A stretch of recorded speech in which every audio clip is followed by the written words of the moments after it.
Thus strangely are our souls constructed, and by slight ligaments are we bound to prosperity and ruin.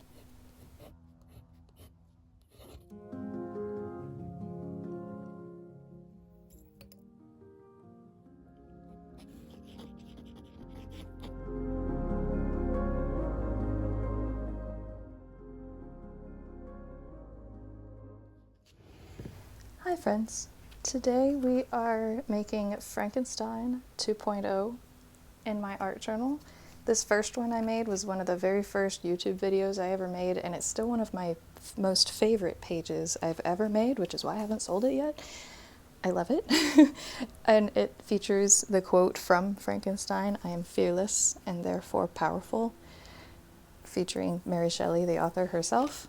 And after watching Guillermo del Toro's new rendition of it, a collaboration, he rendered a very gorgeous film. I loved it. Some of the script got a little emo, but if you've read the book, you know it's dark, and so it's gothic. It's intense, and it was really good. It was really good, and of course anything he makes. I still think Crimson Peak is his best movie thus far, but this one was a close second.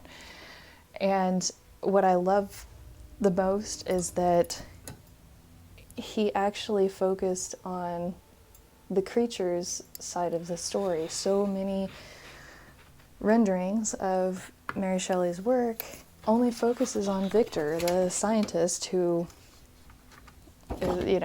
created this thing he couldn't control and ended up being destroyed because of it. And I love that we got the prologue and Victor's story and the creature's story, similar to how it is in the book.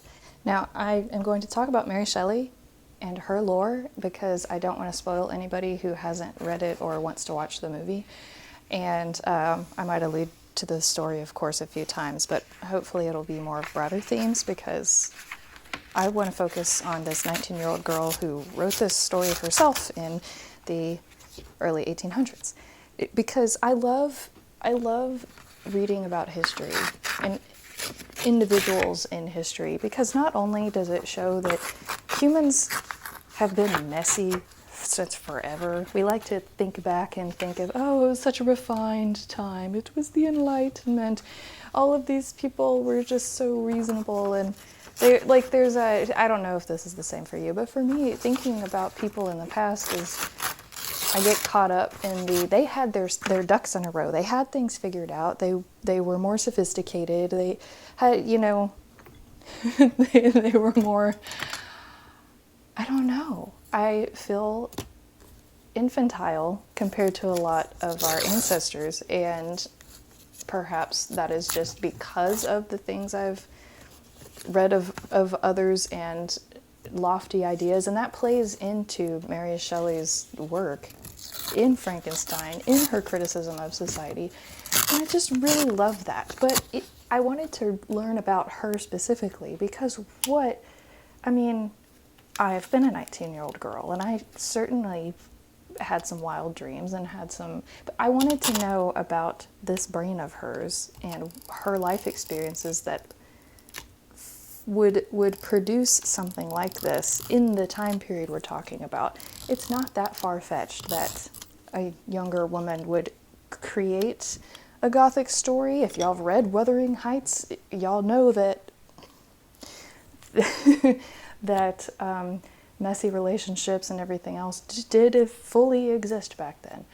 And I was curious as to why she framed, first of all, she wrote from, the perspective of a man, which I found interesting, and also creating life, which is, I'm sorry, biologically, that's a woman's thing. So why would she create from this perspective? And the more I learned about her, the more it makes sense, and what a wild tale it is. Now, most of what I'm going to regurgitate is from the introduction to the Penguin Classics version of this, that it's a pretty long introduction to the Frankenstein original book, and it's included in that in that story, and you can listen to it on Spotify, or if you buy that version of the book, you can read most of its information in much more detail. I'm going to give broad strokes the best I can remember it. So we'll start with her parents. They were pretty radical leftists, and were kind of described as, her dad at least was described as one of the British Jacobins during and after the French Revolution. And then her mother was a very early proto-feminist and wrote prominently about the idea of women being second-class citizens in society, and her dad wrote very prominently about criticizing big governmental institutions, the church, the idea of monogamy, just a lot of things that are actually still quite, he was very informed by early socialist ideas, and this was these types of Age of Reason, salons type of thing. They were very prominent in these circles and very well-known writers themselves. So they started dating and having an interlude. She falls pregnant with Mary, and I find it quite enraging, actually, because it seems that people, no matter philosophical or political spectrum, religious spectrum you're on, people who rise to prominence getting behind a certain idea that's very abstract, once the realities of certain ideas crescendo upon them, suddenly it is do what I say and not what I do, which capitally describes her parents.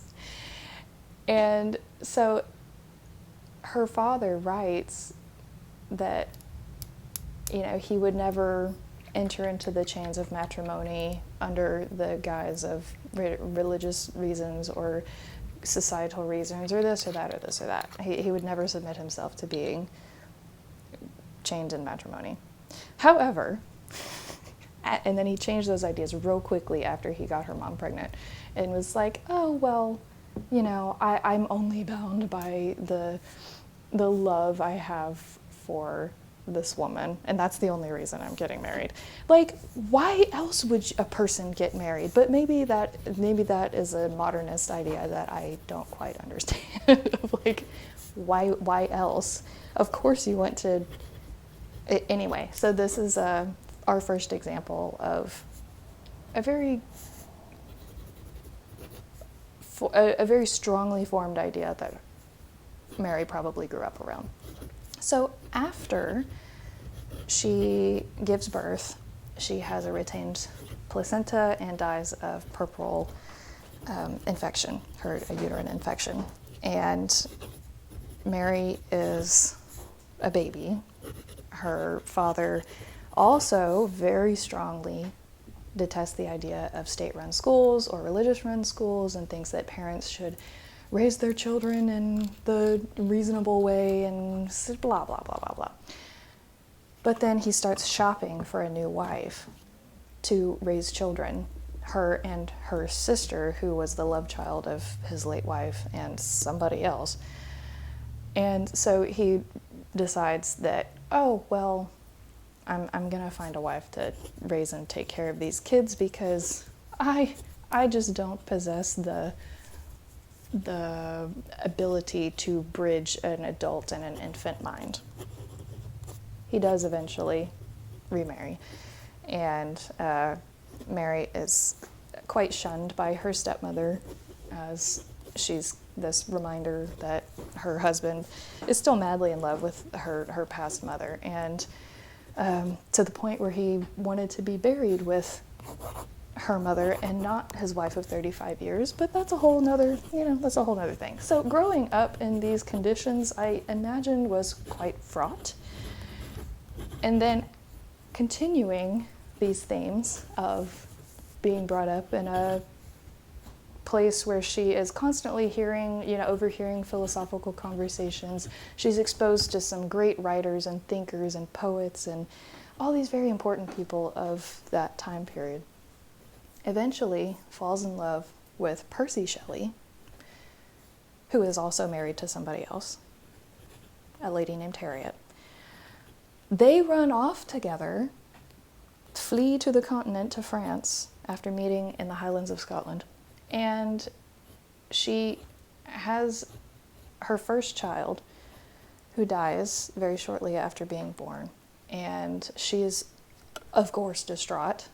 And she writes that she had a dream that her baby had come back to life, that it had not passed. She was able to hold him close to the fire and rub his skin and able to bring him back to life. And that's the first stirrings we see of bringing the dead back that we see of that theme in Frankenstein. And eventually, as she's pregnant with her second child, and his wife is also pregnant with their third child, she, we'll say, passes the way of Ophelia's fate. If you don't know Shakespeare, she meets an untimely end at her own hand, and it's very sad.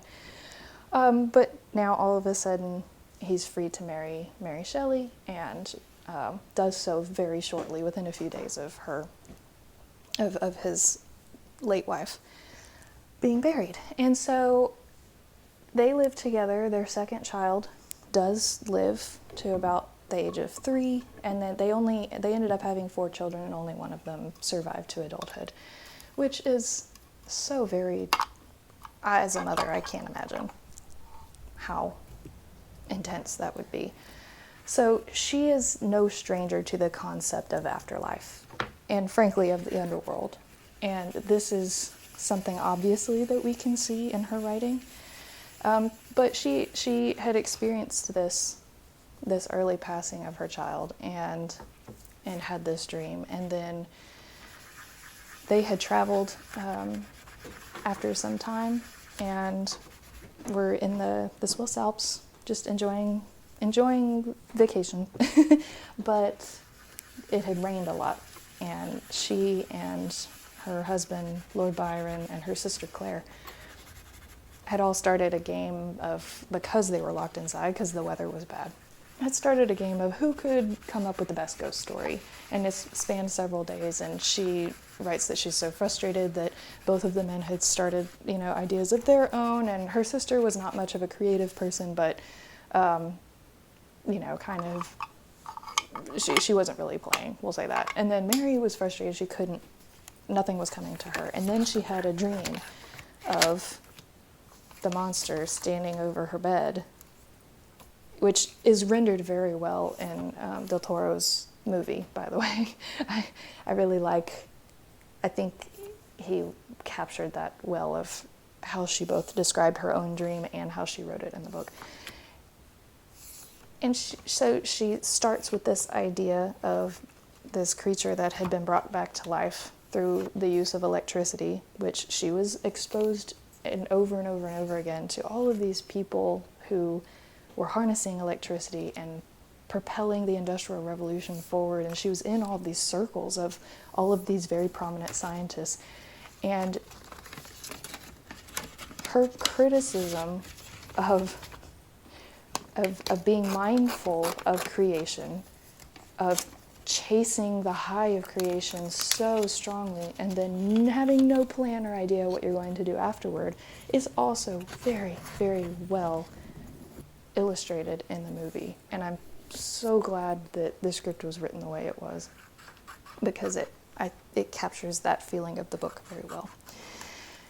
And so she has this dream, and that's when she starts writing the book, and she's being informed by all of these, seeing static electricity being filled into, they called it electrical fluid at that time period. They didn't realize the difference between actual electricity, which I'm not going to pretend to understand how it works all that well either, but they thought it was more of a fluid state, like water, and seeing someone's, hair stand on end, and that really informed a lot of how she describes the monster being brought to life, as well as like John Locke's idea of tabula rasa, and that's something else that was really well portrayed in the movie, of the monster understanding, he only knows one word at first, very similar to a child.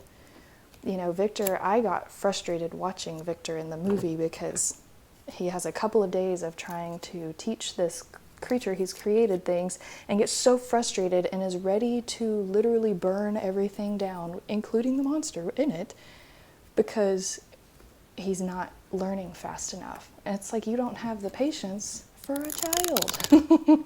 This is how children work. You wouldn't expect a toddler to be able to have adult conversation. It takes time for the human mind to grow and learn, and maybe that's why we shouldn't skip over things like, infanthood. Her criticism of nature knows best, I really love it. Anyway, it's a wonderful book. Her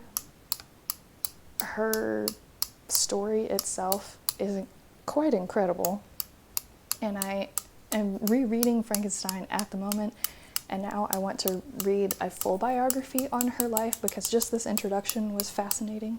Definitely recommend you do as well. And I also could not help but adding this very creepy but also slightly seductive guardian angel that turns on Victor in his dreams multiple times in the book and the movie.